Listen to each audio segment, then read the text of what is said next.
वालेकुम नाजरीन, आज मत्सल इलाके से बड़ी खबर और बड़ी खबर के साथ साथ ये बताते चलूं कि ज़िले कुपवाड़ा के इलाके मत्सल के वानी माला में आज 8:45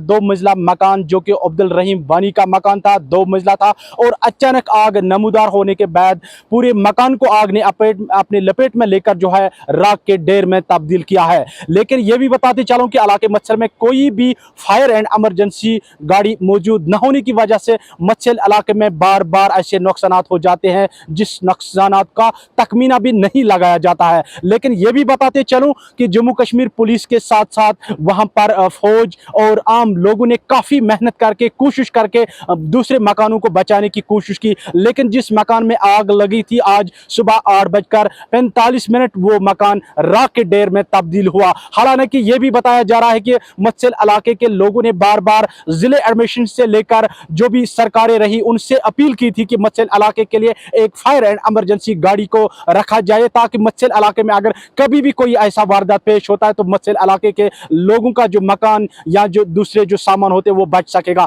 लेकिन यह भी बताते चलो इस वक्त मत्सल इलाके में जिन विजुअल्स के साथ आप देख रहे हैं ये अब्दुल रहीम वानी का मकान है, दो मंजिला मकान था और दो मंजिला मकान होने के बाद 8:45 पर अचानक मकान से ही आग नमूदार हुआ और इस आग ने इस मकान को ऐसे लपेट में लेकर जो है राख के ढेर में तब्दील किया है। लेकिन एसओजी जम्मू कश्मीर पुलिस के जो जवान थे और फौज 56 आरा जो यहाँ पर मत्सल इलाके में मौजूद है और आम लोगों ने भी काफी कोशिश की थी लेकिन मकान को नहीं बचा सके, क्यों नहीं कि इस मकान में जो आग थी वो जबरदस्त और तेज आग थी जिसकी वजह से पूरे मकान को आग ने अपने लपेट में लेकर जो है राख के ढेर में तब्दील किया है। यह भी बताते चलूं कि मत्सल इलाके में जो बाकी मकान थे, जो महला था वानी माला जिस महले में ये आग लगी, फौज पुलिस और आम लोगों ने महले को बचाने की कोशिश की लेकिन इस मकान में जो आग लगी थी इस मकान में जो है आग ने पूरे राख के ढेर में तब्दील कर दिया। मत्सल इलाके से बड़ी खबर देखते रहे इस वीडियो के साथ। मैं